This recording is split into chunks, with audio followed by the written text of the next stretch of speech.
तो कहानी शुरू होती है एलेक इग्रेट से, जो बचपन में एक नंबर का वेल्ला था। कैपिटल में बैठकर मछली पकड़ने जैसे फालतू काम करता रहता था। तभी वहां एंट्री होती है एक फ्लैशी मजिशियन एल्डर्स की, जो उससे पूछता है कि क्या उसे जादू में इंटरेस्ट है। पहले तो एलेक को लगा कि ये कोई डिड्डी का एजेंट है, लेकिन पता चला कि बंदा सच में उससे बस जादू सिखाने में इंटरेस्टेड था। जल्दी एल्डर्स ने उसे स्पेल्स कास्ट करना सिखाना शुरू कर दिया, ये सोचने को बोलकर कि फ्यूचर में उसे अपने दोस्तों को मॉन्स्टर अटैक से बचाना पड़ेगा। अपने इन ट्रॉमा हैवी टीचिंग मेथड्स की बदौलत एलेक ने जादू फटाक से सीख लिया। फिर भी वो निराश था कि उसे एक स्पेल सीखने में पूरा एक दिन लग गया। उसने एल्डर्स की इस बात पे ध्यान ही नहीं दिया कि नॉर्मल लोगों को वही स्पेल सीखने में पूरा एक महीना लग जाता है। एलेक ने जोश में एल्डर्स से एक और स्पेल सिखाने को कहा, लेकिन उसने उस ओवर ईगर लड़के को समझाया कि एक दिन के लिए एक स्पेल काफी है। एलेक इसे सेटिस्फाइड नहीं था, पर एल्डर्स अपने डिसीजन पर टिका रहा और उन्होंने बाकी का टाइम फिशिंग में बर्बाद करने का फैसला किया।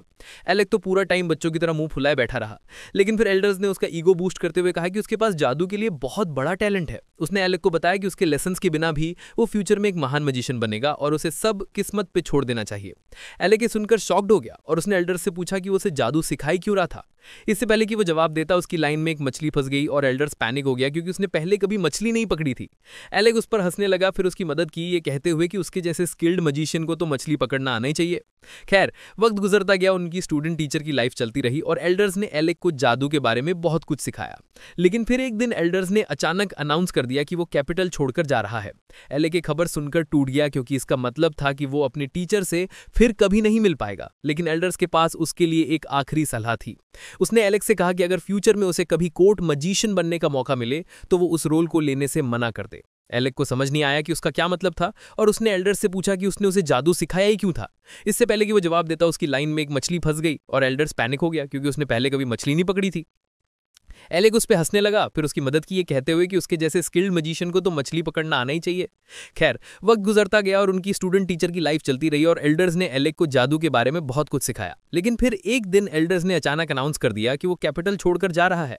एलेक ये खबर सुनकर टूट गया, क्योंकि इसका मतलब था कि वो अपने टीचर से फिर कभी नहीं मिल पाएगा। लेकिन एल्डर्स के पास उसके लिए एक आखिरी सलाह थी। उसने एलेक से कहा कि अगर फ्यूचर में उसे कभी कोर्ट मजिशियन बनने का मौका मिले तो वो उस रोल को लेने से मना कर दे। एलेक को समझ में आया कि उसका क्या मतलब था और उसने एल्डर्स से पूछा कि उसने उसे जादू सिखाया ही क्यों था। एल्डर्स ने अपना दुखी चेहरा हटा के एक पल के लिए बताया कि वो एलेक की लेट मदर का एहसान चुका रहा था और वो बस उसके बेटे को सिखाकर अपना कर्ज उतार रहा था।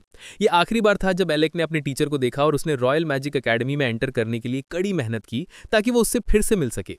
वहां एलेक को पता चलता है कि एल्डर्स भी इसी एकेडमी का स्टूडेंट था और उसने क्लास में टॉप करके ग्रेजुएट किया था और जल्द ही कोर्ट मजिशियन बन गया था।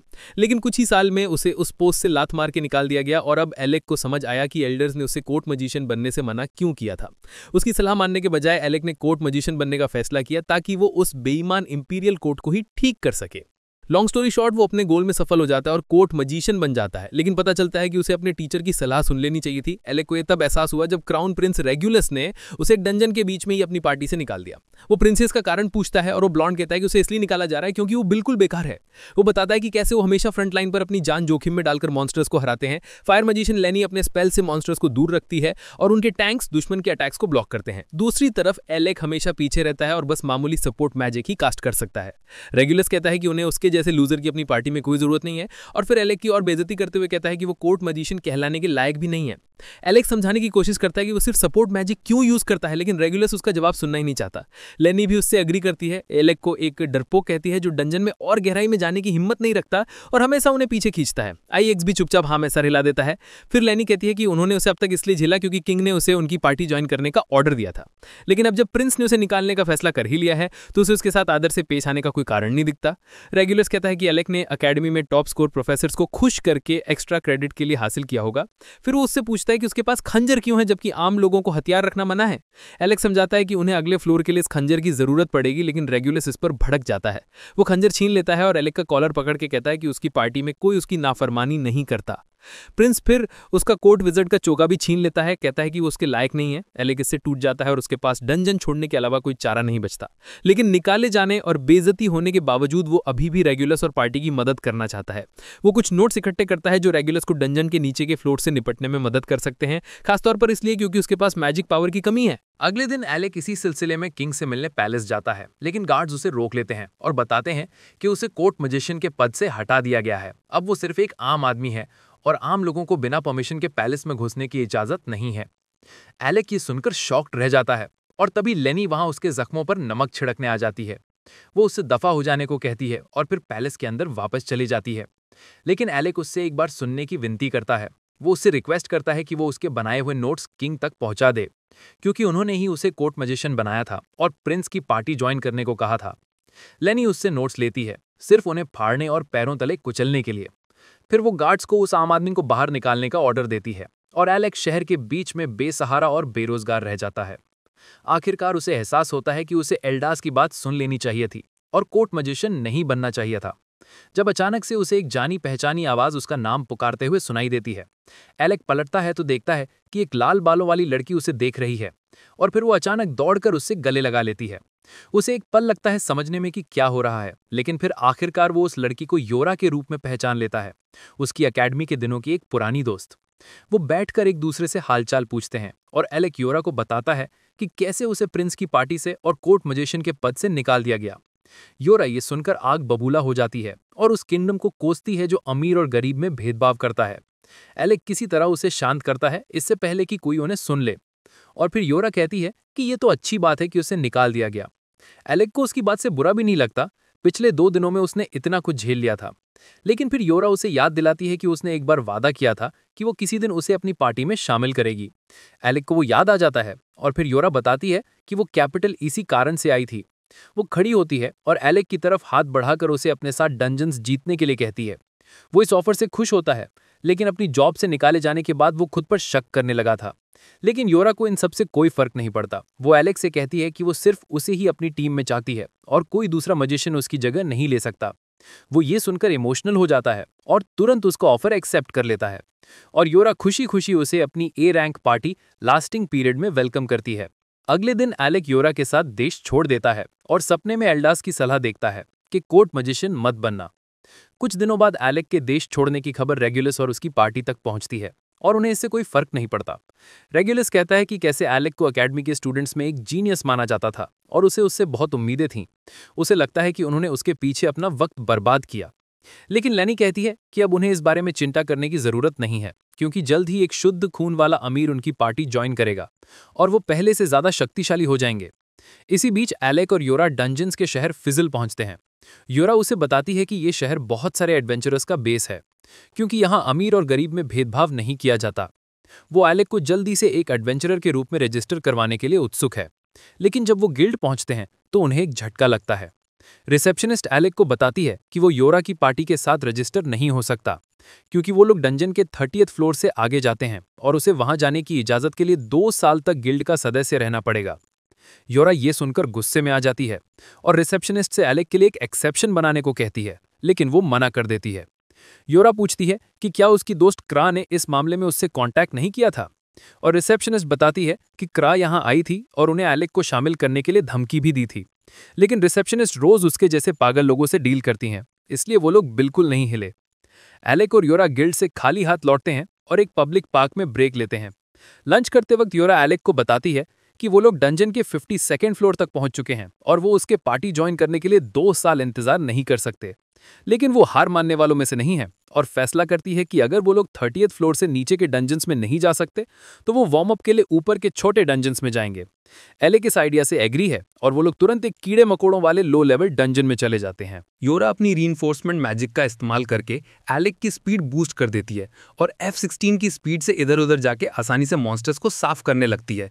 लेकिन मामला तब सीरियस हो जाता है जब योरा नोटिस करती है कि बग्स की संख्या कम नहीं हो रही है और वो पहले से ज़्यादा स्ट्रांग होते जा रहे हैं। एलेक उससे अग्री करता है और पॉइंट आउट करता है कि ज़रूर उनके नेस्ट में कुछ पंगा है जो मॉन्स्टर्स को ऐसा बिहेव करने पर मजबूर कर रहा है, लेकिन अभी भी सिचुएशन उनके कंट्रोल में है। जब वो मॉन्स्टर्स से लड़ते रहते हैं, योरा अपना शील्ड एक्टिवेट करती है और उनका नेस्ट ढूंढने के लिए आगे बढ़ने लगती है। एलेक उससे कहता है कि वो ऐसा करके बहुत बड़ा रिस्क ले रही है, लेकिन वो कहती है कि इतना तो कुछ भी नहीं है। वो कहती है लगता है तो अपना एज खो बैठा है, क्योंकि अगर ये पुराना वाला एलेक होता तो इस लेवल के मॉन्स्टर्स उसके लिए कुछ भी नहीं थे। वो उससे कहती है मुझ पे ट्रस्ट कर और अपना असली रूप दिखा। एलेक को एहसास होता है कि योरा सच कह रही है और उसे इस सिचुएशन से निकलने के लिए बस अपना कॉन्फिडेंस वापस पाना है।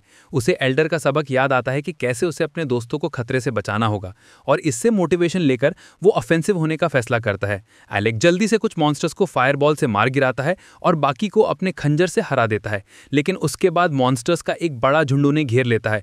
पर अब योरा उनके बारे में टेंस नहीं है। वो उनके चारों तरफ एक बैरियर बना देती है जिससे एलेक को एक powerful wide area spell cast करने का प्रेप टाइम मिल जाता है, जो तुरंत सारे बग्स को बी बाय टाटा खत्म फिनिश कर देता है। जब सब कुछ शांत लगने लगता है, योरा उसकी पीठ थपथपाती है और कहती है, ये हुई ना बात। तभी उनके नीचे की जमीन हिलने लगती है और एक विशाल अर्थवर्म उसमें से बाहर निकलता है। वो योरा पर अटैक करता है और उसे लगभग निगलने ही वाला होता है। एलेक उससे कहता है कि मैं तुझे बचाता हूं, तू बस अपना शील्ड ऑन कर। योरा उस पर पूरा ट्रस्ट करती है और अपना शील्ड स्पेल ऑन करती है, जबकि एलेक एक फायर सर्पेंट समन करता है और उसे अर्थवर्म पे अटैक करके उसे राख बना देता है। आग से योरा को एक खरोच तक नहीं आती और जब वो जमीन पर उतरती है, वो एलेक की तरफ दौड़ती है। वो कहती है, तू आज भी सबसे तगड़ा अटैक मेज है जिसको मैं जानती हूँ। अपनी इस फाइट ने मुझे एकेडमी के दिन याद दिला दिए। उस टाइम वो एक 5 सिर वाले ड्रैगन के खिलाफ स्ट्रगल कर रहे थे, जो इनके वेपन्स के लिए बहुत ज़्यादा टफ था और उसके अटैक्स नॉन स्टॉप थे। लेकिन एलेक ने काफ़ी प्रेप टाइम के बाद सिर्फ एक स्पेल में उस मॉन्स्टर को डिलीट कर दिया था।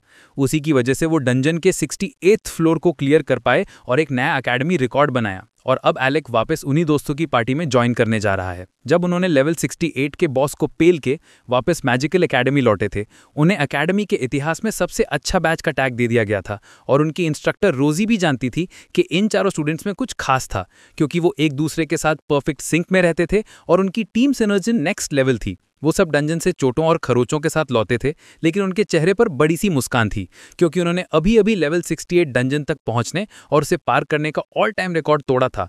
और उन्होंने रिकॉर्ड को सिर्फ तोड़ा नहीं, बल्कि उसकी धज्जियां उड़ा दी थी, क्योंकि पिछली सबसे स्ट्रांग पार्टी सिर्फ 32nd फ्लोर तक ही पहुंच पाई थी। आखिरकार ग्रेजुएशन का दिन आया जब रोजी ने उनके स्कोर्स रिलीज किए, जिसमें रेन क्लास में 4th था, उसके बाद क्रा जो 3rd थी, फिर योरा जो रनर अप थी और आखिर में एलेक जो रीसेंट हिस्ट्री में अब तक का सबसे ज्यादा स्कोर लाने वाला स्टूडेंट था और क्लास का वैलिड डिक्टोरियन भी था। वो सब उस समय खुश और फ्यूचर के लिए फुल एक्साइटेड थे जब वो अपने इंस्ट्रक्टर का मजाक उड़ा रहे थे और उसके लिए उन्हें मार भी पड़ी थी। जब वो एकेडमी से एक साथ निकल रहे थे, बाकी के स्टूडेंट्स उन्हें जेलसी से देख रहे थे, ये सोचते हुए कि वो अब तक की सबसे बेस्ट पार्टीज में से एक को बनते हुए देख रहे हैं, एक ऐसी पार्टी जो आगे जाके लेजेंडरी स्टेटस हासिल करेगी। ये जाने बिना कि एलेक जल्द ही फैसला करेगा कि वो एक एडवेंचरर के रूप में अपना करियर नहीं बनाना चाहता, बल्कि एक कोर्ट मैजिशियन बनना चाहता है। उसके पार्टी के सदस्य इस खबर से स्टन रह जाते हैं, लेकिन वो ये समझते हैं कि कोर्ट मैजिशियन की जॉब कंपैरेटिवली ईजी है और उसमें बहुत बेटर और स्टेबल पे है। भले ही वो इससे डिसहार्टेंड थे, उन्होंने इसके लिए कभी एलेक को ब्लेम नहीं किया और उसे ऑल द बेस्ट ब्रो बोल के आगे बढ़ गए, जबकि योरा ने प्रॉमिस किया कि किसी दिन वो फिर से एक टीम में होंगे।